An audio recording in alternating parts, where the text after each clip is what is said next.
Hello friends. हम लोग pathology का जो सीरीज स्टार्ट किए थे, पहले वीडियो में हम लोगों का वेक्टर तक हुआ था। मतलब कि हम लोग इम्पोर्टेंट टर्म्स देख रहे थे और हमारा वेक्टर तक हुआ था। तो फ्रेंड्स आज भी हम न्यू टर्म्स के साथ स्टार्ट करते हैं। देखिए फ्रेंड्स, दो टर्म है, एक है हाइपरट्रॉपी और एक है हाइपरप्लेसिया। हाइपरप्लेसिया,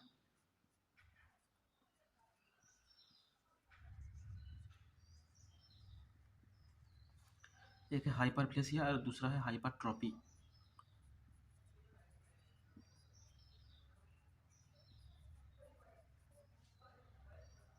ये दो इम्पोर्टेंट टर्म्स बहुत ही ज़्यादा इम्पोर्टेंट है, इसको आप याद करें, अच्छे से याद करिएगा। देखिए हाइपरप्लेसिया क्या होता है, जब ये दो है वो कैंसर का मेन कारण है। और जब कोई बॉडी में ऑर्गेनिज्म में सेल का ग्रोथ ज़्यादा हो जाता है, सेल ज़्यादा डिवाइड हो जाते हैं, बहुत एक सेल से बहुत बहुत तेज़ी से सेल ग्रो हो जाता है, इसलिए जो ऑर्गेनिज्म है उसका साइज बढ़ जाता है, तो उसको बोलता है हाइपरप्लेसिया। अगर इसको हम लिख लेते हैं तो उसके ऐसे बोलता है excessive and abnormal growth.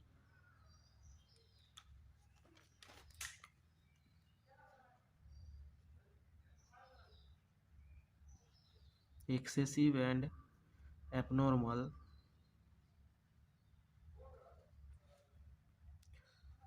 growth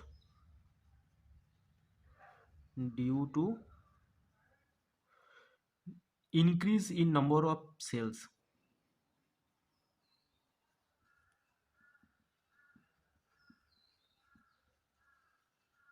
okay friends, और ये हाइपरट्रॉपी क्या है? हाइपरट्रॉपी है अगर आपका सेल एक सेल सा ऐसे छोटा करके, वो अगर सेल डे बाय डे बहुत ज़्यादा बड़ा ग्रो हो रहा है, उसको बोलता है हाइपरट्रॉपी। तो आपका हाइपरट्रॉपी का क्या होगा? Excessive and abnormal growth due to increase in size of cell. यहाँ पे है नंबर ऑफ सेल और हाइपरट्रॉपी में होगा size of cell. Excessive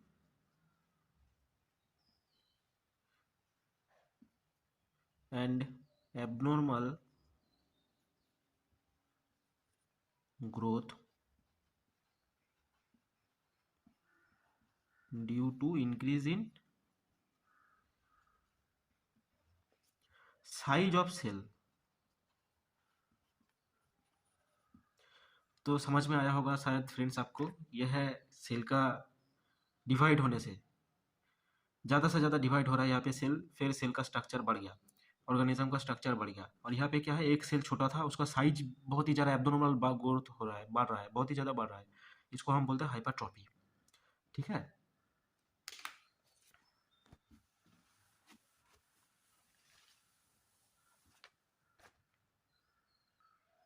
next जो टर्म है वो है इटियोलेशन।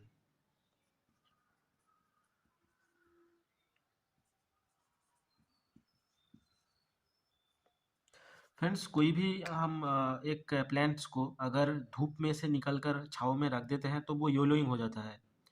पूरा जो प्लेन का पत्ता है वो ग्रीन से लेकर येलोइश टाइप का हो जाता है। इसको हम बोलते हैं etiolation. Yellowing in plants due to absence of light.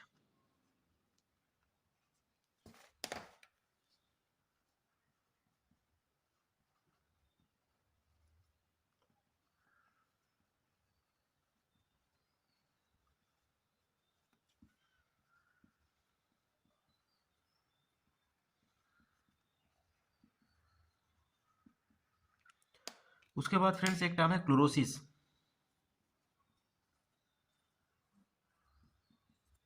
देखिए फ्रेंड्स, क्लोरोसिस किसको बोलता है कि ये जो है क्लोरोसिस, वो आपका जो क्लोरोफिल है उसको अगर डेथ हो जाएगा, क्लोरोफिल नहीं रहेगा, डिग्रेडेशन हो जाएगा, तब आपका क्लोरोसिस होता है। तो क्लोरोसिस क्या है? Yellowing in plants due to destruction of chlorophyll.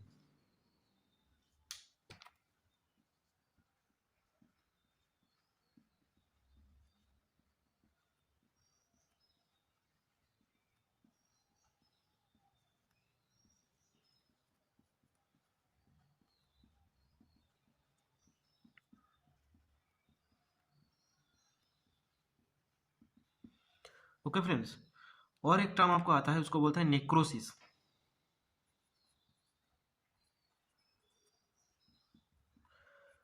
Friends, necrosis क्या है? ये टिश्यू और प्लांट का डेथ है। प्लांट का नहीं, टिश्यू और सेल्स का डेथ है। कोई एक पर्टिकुलर एरिया में, सपोज कीजिए ये एक लीफ है, कोई एक पर्टिकुलर एरिया में, ऐसे करके पर्टिकुलर एरिया में अगर टिश्यू और सेल्स का डेथ हो जाएगा, वो पूरा इलाका ब्लैक ब्लैक करके हो जाएगा, तो इसको हम बोलते हैं नेक्रोसिस। तो फिर नेक्रोसिस क्या है friends? Localised death of cell and tissue.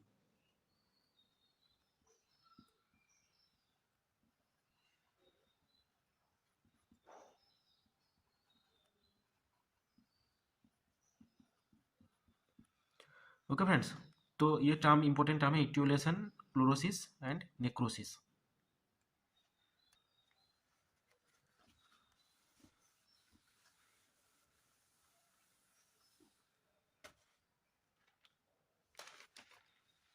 Friends उसके बाद एक टर्म है पैथोभार।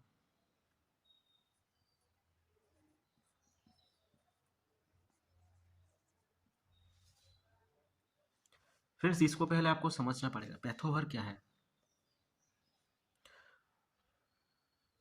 तो देखिए, ये एक सब डिवीजन है, बैक्टीरिया का एक सब डिवीजन है, जो किसी पर्टिकुलर स्पीसीज या जीनस को अटैक करता है। क्या है? एक पर्टिकुलर सब डिवीजन है जो किसी पर्टिकुलर प्लांट्स का स्पीसीज या जीनस का अटैक करता है। ये जो बैक्टीरिया होगा, ये वाला बैक्टीरिया और किसी जीनस को अटैक नहीं करेगा, सिर्फ एक पर्टिकुलर प्लांट का जीनस को या स्पीसीज को अटैक करेगा। ओके, इसको बोलता है। तो इसको लिख लेता है, ये sub division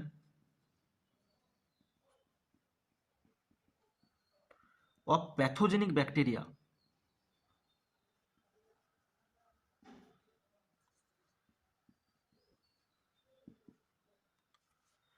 which infect a particular species or genus of plants।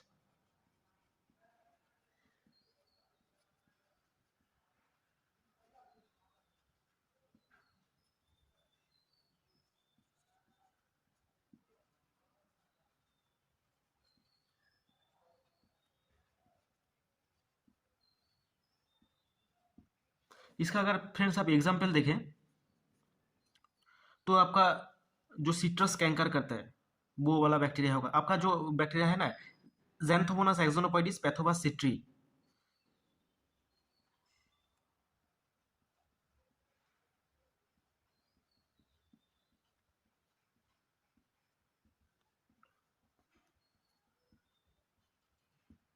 ये जो बैक्टीरिया है ज़ैंथोमोनास एक्सोनोपोइडिस पैथोबा सिट्री। देखिए फ्रेंड्स, यहाँ पे पैथोबा लिखा है, सिट्री मतलब क्या है? ये जो बैक्टीरिया है, ये सिर्फ आपका ये ज़ैंथोमोनास एक्सोनोपोइडिस का जो पैथोबर है, मतलब कि इसका एक सब डिवीजन है। ज़ैंथोमोनास एक्सोनोपोइडिस का एक सब डिवीजन है जो सिर्फ इस सिट्रस में अटैक करता है, इसलिए इसको बोलता है पैथोभर। ये जो पैथोभर होगा, ये टोटल पूरा बैक्टीरिया, ये और किसी प्लांट को अटैक नहीं करेगा, सिर्फ सिट्रस को अटैक करेगा। Okay friends.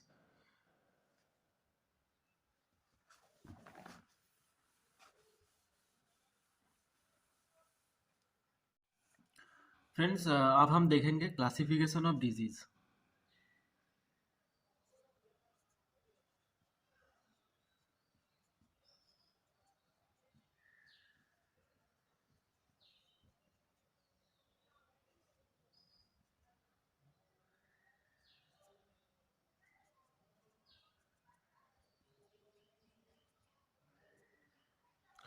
Classification of disease friends, यहाँ पे हम ब्रॉडली 3 तरह से डिजीज को क्लासिफाइड कर सकते हैं।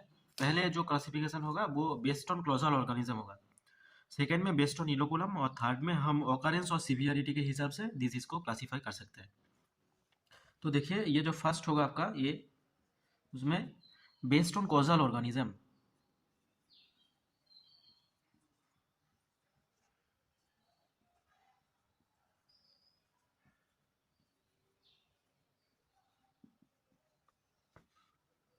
बेस्ड ऑन कॉजल ऑर्गेनिज्म को कॉजल ऑर्गेनिजम्स को बेस्ड करके हम डिसीज को 3 तरह से क्लासीफाई कर सकते हैं ब्रॉडली।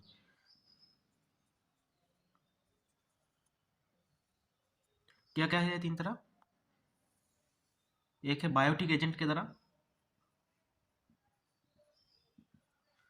दूसरा है आपका मेसोबायोटिक एजेंट के द्वारा, और तीसरा है एबायोटिक एजेंट के द्वारा।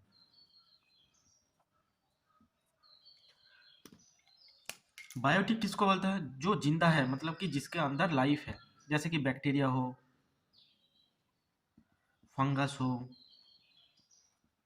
है ना, इसको बोलता है आपका बायोटिक एजेंट्स जो कि जिंदा है। मेसोबायोटिक किसको बोलता है? मेसोबायोटिक जो होस्ट में जब रहेगा तब जिंदा होगा, जब होस्ट में नहीं रहेगा तब वो डेड होगा। जैसे कि मेसोबायोटिक का एजेंट है वायरस, वायरॉइड एंड प्रियॉन्स। और एबायोटिक क्या है? एबायोटिक है वो जो डिजॉर्डर्स बोला था मैंने, वो डिजॉर्डर्स को एबायोटिक बोलता है। न्यूट्रिएंट डिफिशियंसी,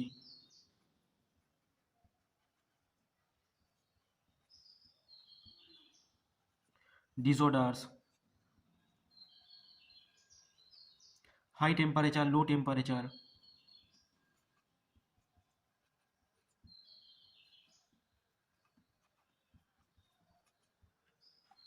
ये जो होता है आपको, ये आपका पूरा क्लासिफिकेशन है क्लोजल ऑर्गेनिज्म को बेस्ड ऑन कॉजल ऑर्गेनिज्म का बेस्ड करके। फंगी से हम फिर भी देखेंगे, एक एक एग्जाम देकर हम देखेंगे कि फंगी में कौन किसका एग्जाम्पल होगा, बैक्टीरिया का किसका एग्जाम्पल होगा, वायरॉइड वायरस वायरॉइड प्रियॉन्स में।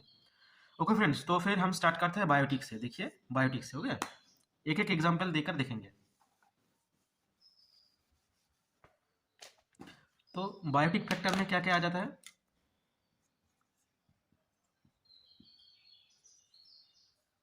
पहले आता है आपका ड्यू टू फंगल डिजीज।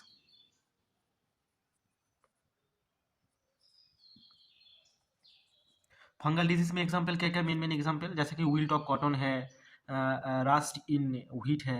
ये बहुत ही इंपॉर्टेंट है, रास्ट इन व्हीट। ये जब व्हीट हम पढ़ेंगे वहाँ पे हम डिटेली डिस्कस करेंगे, रास्ट इन व्हीट। और क्या होगा? Wilt in cotton. Okay friends, next bacterial disease, एक एक एग्जांपल हम जस्ट देखेंगे।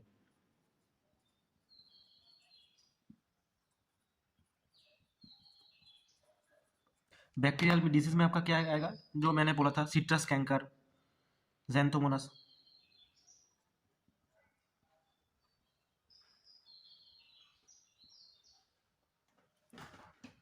ओके फ्रेंड्स, उसके बाद है प्रोटोजोएंट डिजीज।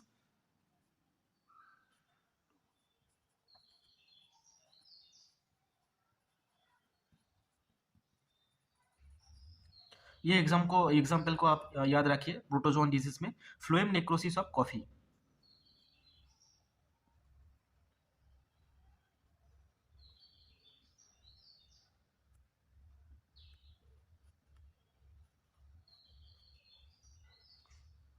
उसके बाद एल्गल डिजीज, एल्गी के कारण होता है जो डिजीज, उसको बोलता है algal disease.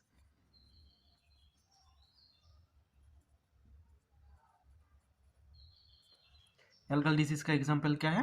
Red Rust of T. इसको भी आप याद रखिए, इन दोनों को। यहाँ पे तो बहुत सारा मिल जाएगा, इन लोगों को आप याद रखिए, रेड रास्ट ऑफ टी।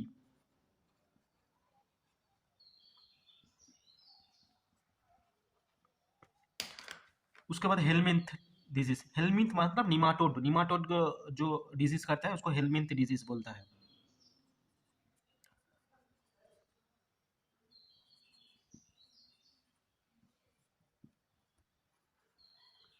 इसका एक अच्छा सा एग्जाम क्या होगा? रूट नॉट निमाटोड्स का, root not nematode.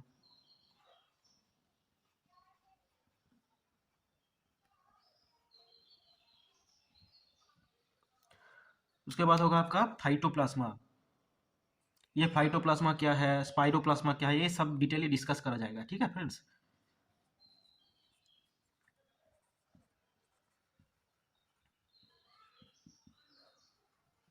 Phytoplasma disease में आपका क्या आएगा? Little leaf of brinjal. ये बहुत ही इंपॉर्टेंट है, इसको भी आप याद रखिए, फाइटोप्लाज्मा डिजीज का example little leaf of brinjal.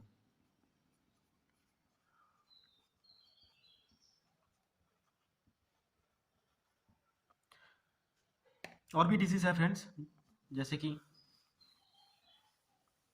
Biotic में ही और भी डिजीज है। कितना तक हुआ था? 6 तक। 7 पे आप लिख सकते हैं स्पाइरोप्लाज्मा डिजीज।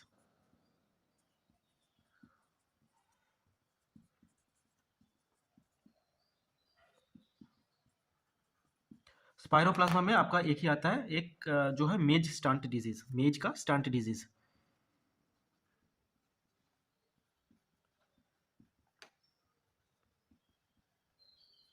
इसको फ्रेंड्स याद रखिए अच्छे से। और फ्रेंड्स क्या है आपका, और पैरासाइटिक वीड्स को भी आप कंसिडर कर सकते हैं। पैरासाइटिक वीड्स जैसे कि कास्कुटा हो गया आपका,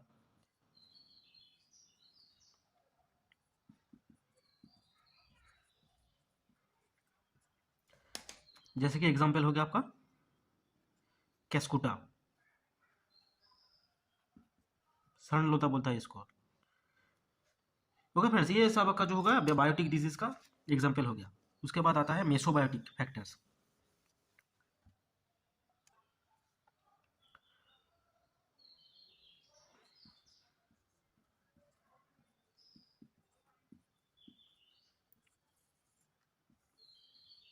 मेसोबायोटिक क्या होता है, जो अगर होस्ट के अंदर होगा, इन होस्ट और आउट होस्ट, होस्ट के अगर अंदर होगा ये, तो ये जिंदा होगा, मतलब कि लाइव। अगर होस्ट से बाहर होगा तो ये डेड होगा।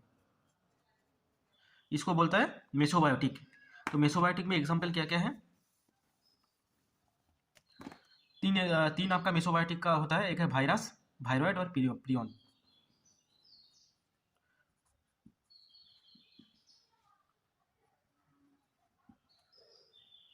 तो वायरस क्या है, वायरॉइड क्या है, प्रियंस क्या है, पूरा डिटेली डिस्कस करेंगे, डिटेली एकदम। अभी जस्ट आप एग्जांपल को लिख लीजिए डिजीज का। वायरस में तो बहुत सारा डिजीज आपका आता है। मेन जो आपका इंपॉर्टेंट डिजीज है टीएमवी है, TMV, tobacco Mosaic virus. Viroid में आपका जो है potato spindle tuber disease, potato का स्पिंडल ट्यूबर डिजीज।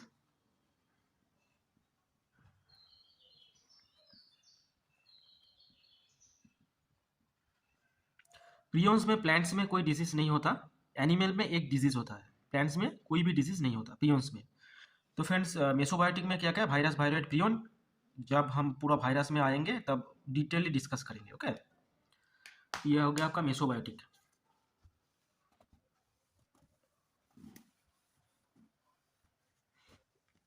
अब एबायोटिक कॉजेज, एबायोटिक में आएगा क्या क्या।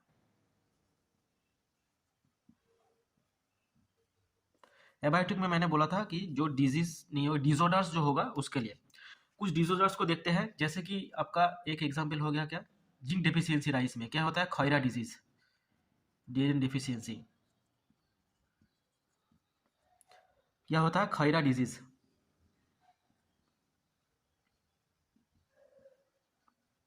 ओके, सेकेंड आप देखेंगे ऑक्सीजन का डेफिशिएंसी।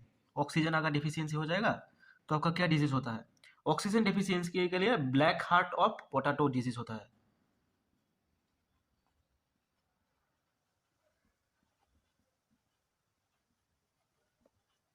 ओके फ्रेंड्स, और मैंने क्या बोला था, disease due to high temperature. High temperature में क्या होगा,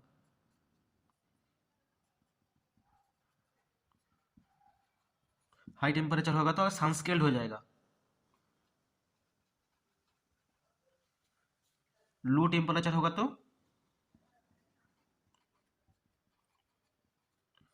फ्रॉस्ट इंजरी हो जाएगा।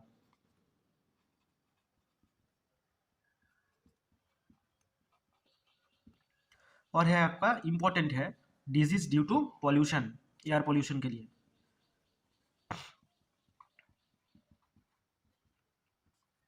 क्या है, ब्लैक टिप ऑफ मैंगो।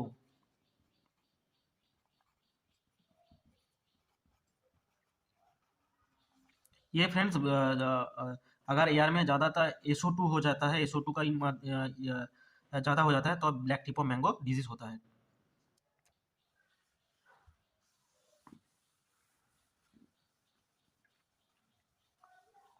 तो फ्रेंड्स पहले वाला जो क्लासिफिकेशन था वो था based on causal organism. Second वाला जो क्लासिफिकेशन होगा वो होगा बेस्ड ऑन इनोकुलम।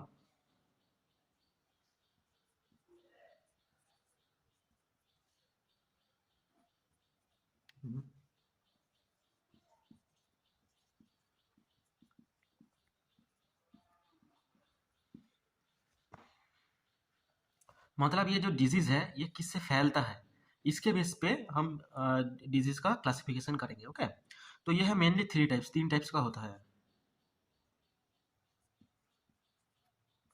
क्या क्या है, पहले वाला है बेस्ड ऑन इनोकुलम के पहले वाला है सॉयल बॉर्न डिजीजेस।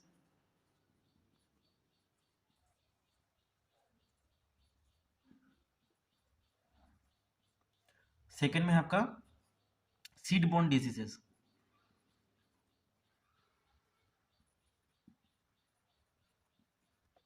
और थर्ड में आपका होगा एयरबोर्न डिजीजेस।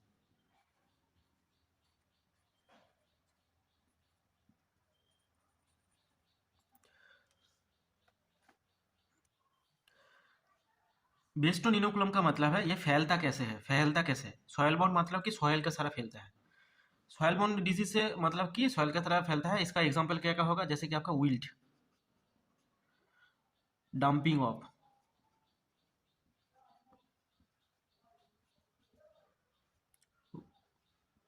रूट रॉट, ये आपका एग्जांपल होगा।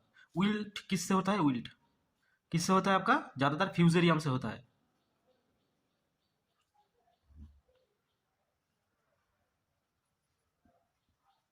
डंपिंग ऑफ किससे होता है, पाइथियम से होता है, पाइथियम। ये आप फ्रेंड्स याद रखिए, किसी भी डंपिंग ऑफ डिजीज जो होता है मेनली पाइथियम से होता है। ओके, और रूट रॉट किससे होता है, रूट रॉट कोलेटोट्रिकम से होता है।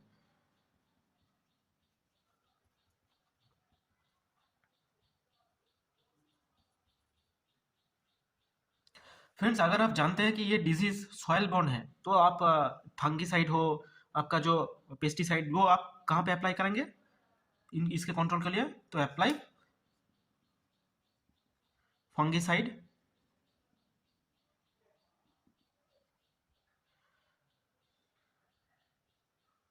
और पेस्टिसाइड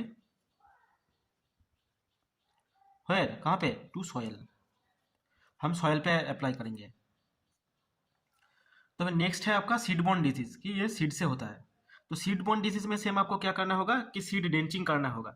जब आप सीड को रोपाई करेंगे, मतलब कि जब को सीडलिंग को प्लांट करेंगे उसके पहले आपको ड्रेंचिंग करना होगा सीड बोर्न डिजीज में। तो सीड बोर्न डिजीज में एग्जांपल क्या क्या है, स्मार्ट है आपका, बंट है, और एक आपका डिजीज होता है टुंडू डिजीज, TUNDU, टुंडू डिजीज। इसको ईआर कोकिल डिजीज भी बोलता है व्हीट का। इसको छोड़कर आपका TMV है, टोबाको मोजाइक वायरस, पहले बार जो पढ़ा था, ये भी सीडबॉर्न डिजीज है। TMV जो टोमेटो का TMV है, वो सीडबॉर्न है। और TMV जो आपका टोबाको का TMV है, वो मैकेनिकल बॉर्न है। मैकेनिकल बॉर्न नहीं मतलब कि फॉल्ट फैलता है मैकेनिकल की वजह से। मतलब एक फील्ड से अगर जो मैकेनिकल चीज़ है वो दूसरा फील्ड अगर लेकर जाते हो, तो उसमें वो वायरस, TMV वायरस, वो उसमें अगर लगा होता है तो डिजीज फैल जाता है। ठीक है फ्रेंड्स।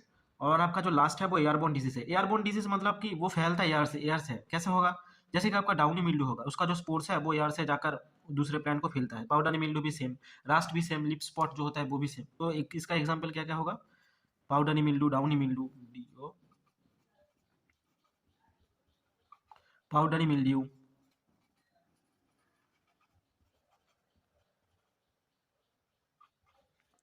आपका हो गया रास्ट, और क्या होगा लिप स्पॉट डिजीज का, ये आपको दिख नहीं रहा है, यहाँ पे लिख देते हैं।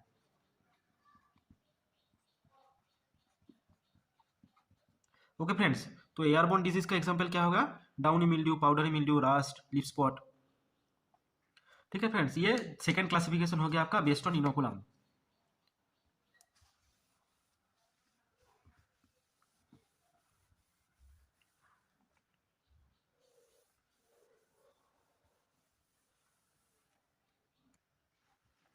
थर्ड जो क्लासिफिकेशन है वो है based on occurrence, severity and geographical distribution.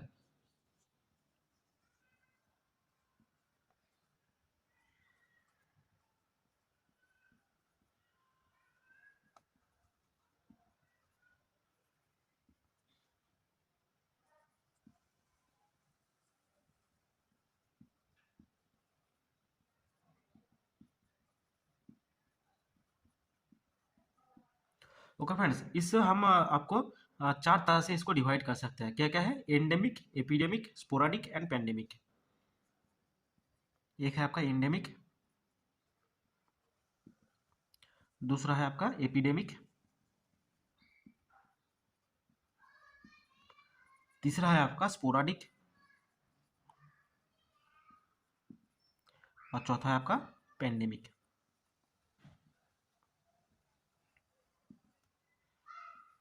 ये 4 है। तो फिर चलिए एक एक करके डिस्कस करते हैं। पहले है endemic.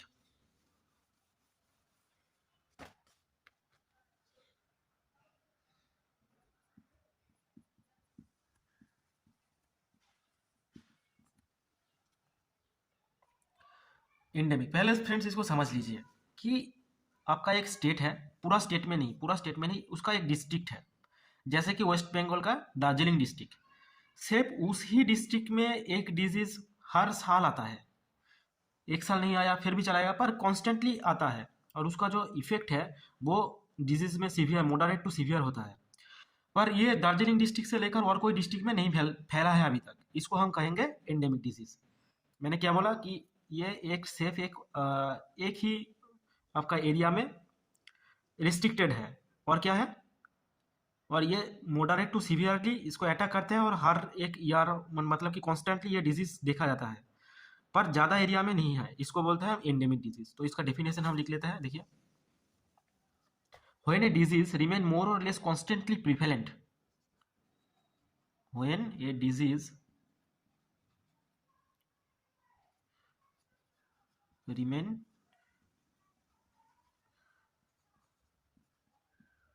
constantly prevalent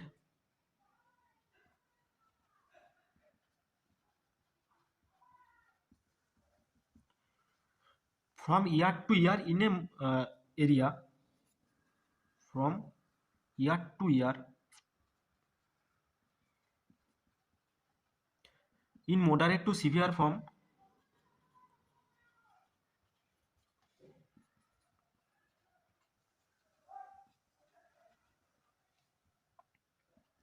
in a restricted geographical region।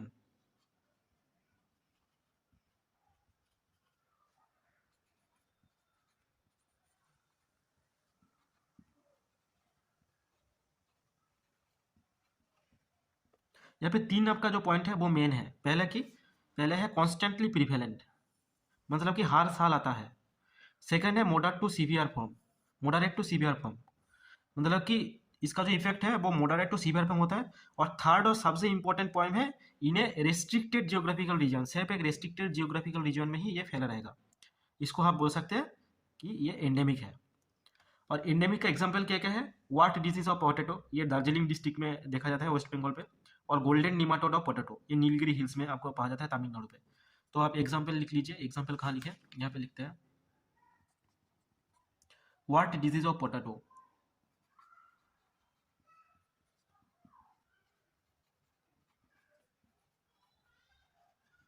ये कहाँ मिलता है? Darjeeling district of West Bengal.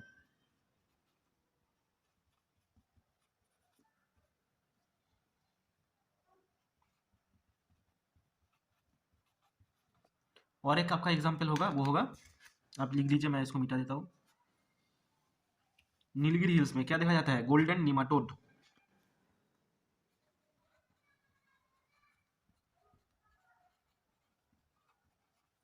और पोटैटो कहाँ देखा जाता है? नीलगिरी हिल्स।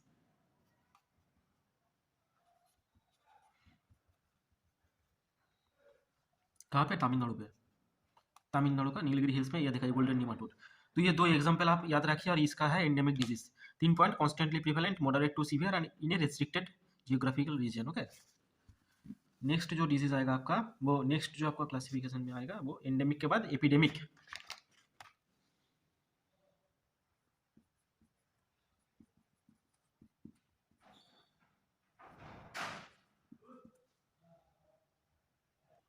एपिडेमिक क्या है फ्रेंड्स? एपिडेमिक है कि इसका जो एरिया होगा वो ज़्यादा होगा, एरिया पूरा ज़्यादा होगा, जब फैलेगा बहुत ज़्यादा एरिया में फैल जाएगा।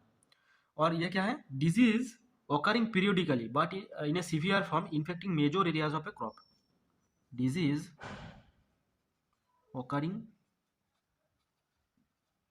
periodically, मतलब एक साल आया, एक साल नहीं आया, दूसरे साल आया, दूसरे से उसके बाद नहीं आया, ऐसे करके periodically, disease occurring periodically in a severe form,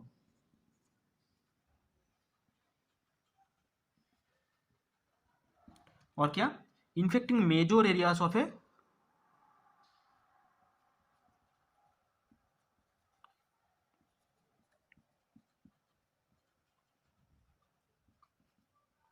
crop of crop. तो इसका एग्जाम्पल क्या क्या है फ्रेंड्स? एग्जाम्पल है red rot of sugar can,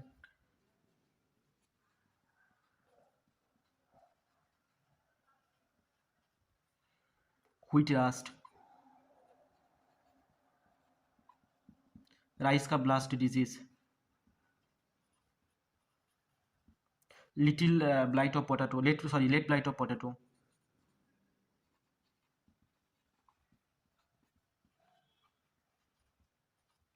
okay friends, ये है एपिडेमिक। क्या है? पीरियोडिकली आएगा, सीवियर फॉर्म में रहेगा और मेजर एरिया ऑफ क्रॉप को इन्फेक्ट करेगा। एंडेमिक में क्या था? एक छोटा सा जगह पे रहता था, रिस्ट्रिक्टेड रहता था, पर ये मेजर एरिया ऑफ क्रॉप को इन्फेक्ट करेगा।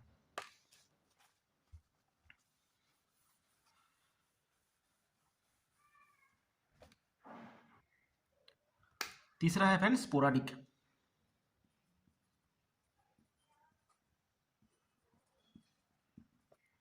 स्पोराडिक में क्या है? जो ये जो डिजीज होगा वो इरेगुलर आएगा। मैंने क्या बोला था आपको? जो पीरियोडिकली आएगा कहाँ पे? एंडेमिक पे। पीरियोडिकली सॉरी एपिडेमिक पे आपका पीरियोडिकली आएगा। यहाँ पे क्या होगा? स्पोराडिक में ये है इरेगुलर आएगा, कभी आ गया कभी नहीं आया, कोई एक लोकेशन में आ गया कोई एक लोकेशन में नहीं आया। ये है मेन पॉइंट स्पोराडिक का, ये इरेगुलर आएगा। ओके, और ये मॉडरेट टू सीवियर फॉर्म में आएगा। तो लिखिए disease which occur at irregular interval.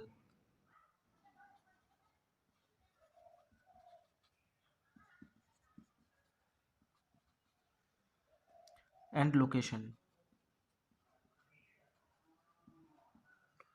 In moderate to severe form.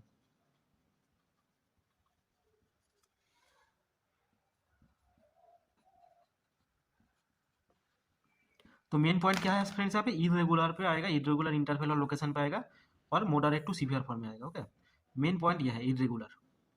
मतलब कि इरेगुलर इंटरवल लोकेशन मतलब कि देख सपोज करिए ये टोटल हमारा इंडिया है। ओके फ्रेंड्स, ज़्यादातर दिखा नहीं पाए। कभी यहाँ पे आ गया डिजीज, दूसरे साल तीसरे साल बीत गया, यहाँ पे नहीं आया। तीसरे साल यहाँ पे आ गया उड़ीसा में, चौथा साल पंजाब में आ गया। ये क्या है? हो गया इरेगुलर इंटरवल्स और लोकेशन। मतलब कि इसका जो है ये इरेगुलर इंटरवल मतलब कि यहाँ पे पहले साल आया, दूसरे साल नहीं आया, तीसरे साल नहीं आया, 8वें साल पे आ गया। लोकेशन का मतलब है क्या? पहले यहाँ पे हो गया फिर यहाँ पे हो गया। इरेगुलर मतलब किसी को कोई पता नहीं कब आएगा कब नहीं आएगा, इसको बोलता है स्पोराडिक डिजीज। तो स्पोराडिक डिजीज का एग्जाम्पल क्या क्या है? Fusarium wilt of cotton,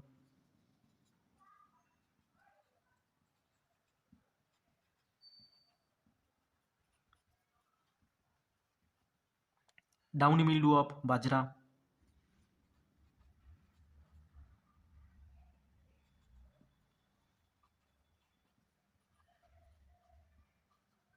okay friends, ये स्पोराडिक का एग्जाम्पल हो गया।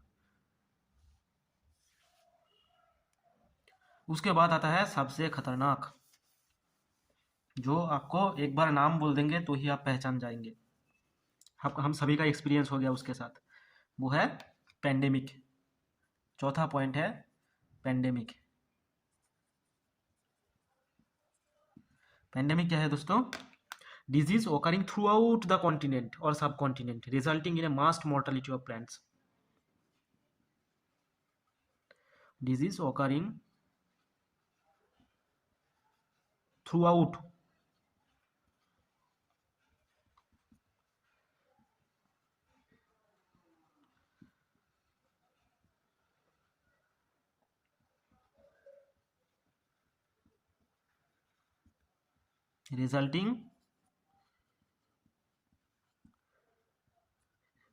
resulting in mass mortality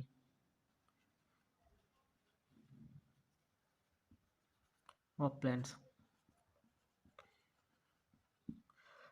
जैसे कि है फ्रेंड्स हमारा कोरोना डिजीज, पहले क्या आया? चाइना में आया, उसके बाद इटाली में आया, फिर पूरा यूरोप में फैल गया, फिर पूरा वर्ल्ड में फैल गया, अमेरिका कनाडा सभी जगह में फैल गया, अफ्रीका सभी जगह में। और क्या है? मास मोर्टालिटी। कोरोना के पीरियड में हम कितना सुन रहे थे यहाँ पे लोग मर रहा है, वहाँ पे लोग मर रहा है, ये सब। तो यही है पेंडेमिक, इसको महामारी बोलता है। Disease occurring through out the continent और सब कॉन्टिनेंट, पूरा एक कॉन्टिनेंट और सब कॉन्टिनेंट पे पूरा फैल जाएगा और पूरा मार देगा सबको, थ्रू आउट द कॉन्टिनेंट और सब continent, resulting in mass mortality. इसका एग्जाम्पल क्या क्या है फ्रेंड्स? ये जो होता है ना, पूरा फेमाइन आन देता है, मतलब कि दुर्भिक्ष आ देता है। जैसे कि लेट ब्लाइट ऑफ पोटैटो है आपका,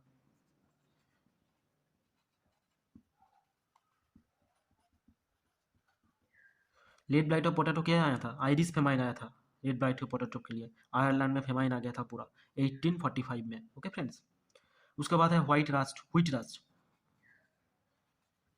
व्हीट का रास्ट। ये सब जो है वो पैंडेमिक डिजीज ले जाता है, पूरा कि मार देगा, एक कॉन्टिनेंट से दूसरा कॉन्टिनेंट फैल जाएगा और पूरा ख़त्म कर देगा सबको। ओके फ्रेंड्स, आज फिर यहाँ तक ही हम रहने देते हैं। आपको कैसा लगा कमेंट करके पूछिए, पूछिए मतलब कि कमेंट करके बोलिए। अगर अच्छा लगता है तो ठीक है, अगर अच्छा नहीं लगता है तो क्या क्या मेरा कमी है उसको भी आप बोलिए, मैं सुधार करने का कोशिश करूँगा। Thank you friends and good bye.